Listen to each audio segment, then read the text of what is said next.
Assalamualaikum warahmatullahi wabarakatuh. Halo sahabat Yes I Can. Di video kali ini saya akan bahas mengenai relasi dan fungsi. Setelah menonton video ini, kalian akan bisa membedakan antara relasi dan fungsi. Ini adalah peta konsepnya, di mana kita akan mempelajari mengenai relasi dan juga fungsi. Untuk relasi yang akan kita bahas yaitu yang pertama tentang pengertian dari sebuah relasi, dan yang kedua cara menyatakan relasi. Di mana cara menyatakan relasi ini ada 3. Yang pertama, relasi dinyatakan dengan diagram panah. Yang kedua, diagram kartesius, dan yang ketiga adalah himpunan pasangan berurutan. Untuk fungsi sendiri yang akan kita bahas ini ada beberapa subbab. Yang pertama itu kita akan membahas pengertian dari fungsi. Yang kedua, cara menyatakan fungsi, di mana cara menyatakan fungsi ini ada 5 cara. Yang pertama, fungsi dapat dinyatakan dengan diagram panah. Yang kedua, himpunan pasangan berurutan. Yang ketiga, persamaan fungsi. Yang keempat, tabel, dan yang kelima adalah grafik. Yang selanjutnya kita akan membahas banyaknya pemetaan dan korespondensi satu-satu. Nah, ini adalah gambaran dari materi yang akan kita bahas pada materi relasi dan fungsi. Untuk video part 1 ini kita akan bahas mengenai pengertian dari sebuah relasi dan pengertian dari fungsi. Oke, next. Pengertian relasi. Relasi dari himpunan A ke himpunan B adalah suatu aturan yang memasangkan anggota-anggota himpunan A dengan anggota-anggota himpunan B. Nah, di sini ada kata aturan. Kira-kira aturan yang seperti apa sih? Di sini saya punya contoh, ada sebuah relasi yang aturannya adalah bendera negara. Jadi kita akan memasangkan bendera-bendera yang ada di himpunan A dengan negaranya yang ada di himpunan B. Yang pertama, nah ini adalah Indonesia, Prancis, Inggris, Arab, dan Jepang. Gitu ya. Ini adalah contoh dari relasi. Contoh yang lain, kita akan memasangkan himpunan A dengan aturan berprofesi sebagai ke himpunan B. Kita lihat, Ronaldo berprofesi sebagai pesepak bola, Lorenzo berprofesi sebagai pembalap, Susi Susanti berprofesi sebagai pebulu tangkis, Judika berprofesi sebagai penyanyi, Soima berprofesi sebagai komedian, dan Ayu Ting Ting berprofesi sebagai penyanyi. Contoh selanjutnya, di sini ada aturan faktor dari. Cara bacanya dari himpunan A, faktor dari himpunan B, gitu ya. Kita lihat mulai dari 1 di sini, 1 faktor dari 2, kemudian kita lihat 1 faktor dari 4, 1 faktor dari 5, 1 faktor dari 8, dan 1 faktor dari 10. 2 adalah faktor dari 2 dan 2 faktor dari 4, 2 faktor dari 8, dan 2 faktor dari 10. Nah, untuk 3 ini bukan faktor dari anggota yang ada di himpunan B. Kita lanjut, untuk 4 adalah faktor dari 4 dan 4 faktor dari 10. Untuk 5 faktor dari 5 dan 5 faktor dari 10. 6 bukan faktor dari anggota yang ada di himpunan B. Contoh yang lain, di sini ada aturan lebih dari. Kita lihat, 2 lebih dari 1, 3 lebih dari 1, 5 lebih dari 1, 5 lebih dari 3, 7 lebih dari 1, 7 lebih dari 3, dan 7 lebih dari 5. Itu merupakan beberapa contoh dari sebuah relasi. Next, kita lanjut pengertian fungsi atau pemetaan. Fungsi atau pemetaan dari himpunan A ke himpunan B adalah relasi khusus yang memasangkan setiap anggota himpunan A dengan tepat satu pada anggota himpunan B. Dengan kata lain, fungsi atau pemetaan ini juga merupakan relasi, tapi relasinya khusus nih, di mana setiap anggota himpunan A dipasangkan tepat satu pada anggota himpunan B.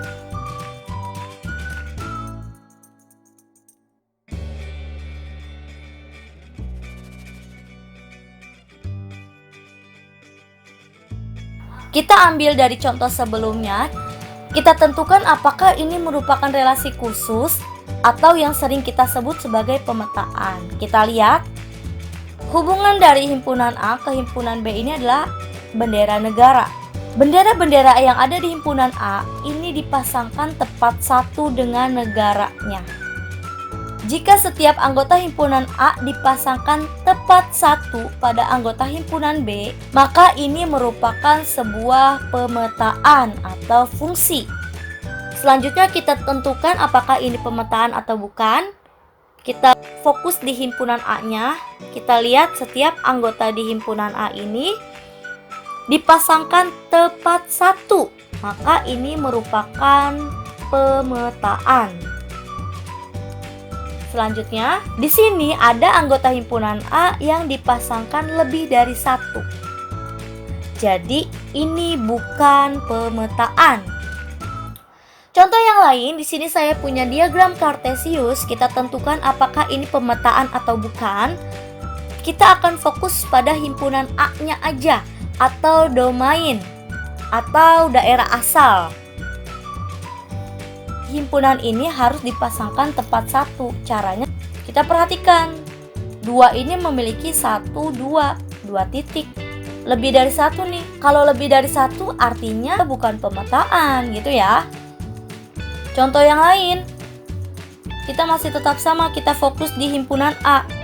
Kita lihat di sini 1 mempunyai 1 titik, 2 1 titik, 3 1 titik, 4 1 titik, 6 1 titik.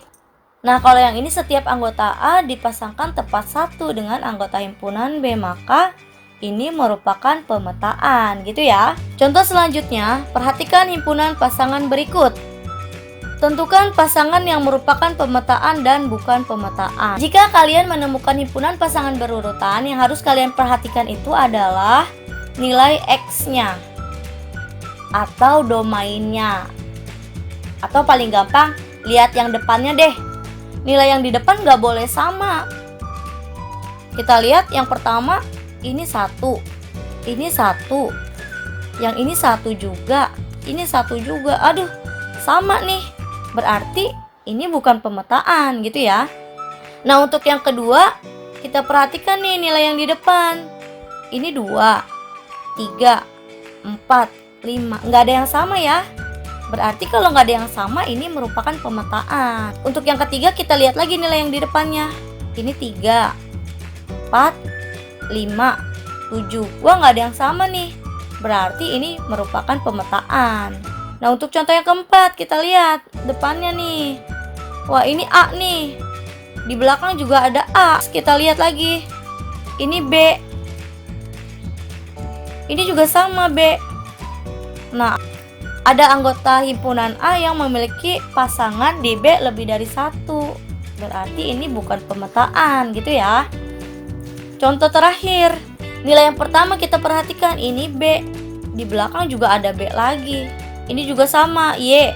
Ini juga Y. Wah, ini lebih dari 1 nih. Kalau lebih dari 1 artinya dia bukan pemetaan gitu ya. Jadi pasangan yang merupakan pemetaan adalah 2 dan 3. Ada beberapa istilah penting dalam suatu pemetaan. Yang pertama, ada yang disebut sebagai daerah asal atau sering disebut sebagai domain. Nah, himpunan A atau himpunan yang ada di sebelah kiri ini merupakan daerah asal atau domain. Bisa kita tulis domainnya adalah 3, 5, 7, dan 9. Nah, yang ini nih, gitu ya. Selanjutnya ada yang disebut sebagai daerah kawan atau sering disebut sebagai kodomain. Kodomain ini adalah anggota himpunan B atau anggota himpunan yang ada di sebelah kanan. Di sini kodomainnya bisa kita tulis adalah 10, 20, 30, 40. Kemudian istilah lain ada daerah hasil atau sering disebut sebagai range. Range ini adalah anggota himpunan B yang dipasangkan dengan anggota himpunan A. Nah, di sini anggota himpunan B yang dipasangkan dengan anggota himpunan A itu adalah 10. Jadi range-nya adalah 10, gitu ya. Kita akan menentukan daerah asalnya atau domainnya. Daerah asalnya adalah 2, 4, dan 6. Kemudian daerah kawan atau kode main dapat kita tulis kode mainnya adalah 1, 2, 3, 4. Sedangkan untuk daerah hasilnya atau range-nya di sini adalah 1, 2, dan 3. Kita tentukan daerah asal atau domainnya adalah Rena, Fitri, Agus, dan Zayan. Ini. Sedangkan daerah kawannya atau kode main itu adalah anggota himpunan B atau bisa kita tulis 38, 39, 40, dan 41. Kemudian untuk daerah hasilnya atau range-nya di sini adalah 38, 39, dan 41. Di video selanjutnya saya akan bahas mengenai cara menyatakan relasi. Linknya saya akan simpan di description box. Bantu like video ini ya, dan share sebanyak-banyaknya ke teman dan keluarga kalian, serta subscribe channel YouTube ini. Terima kasih.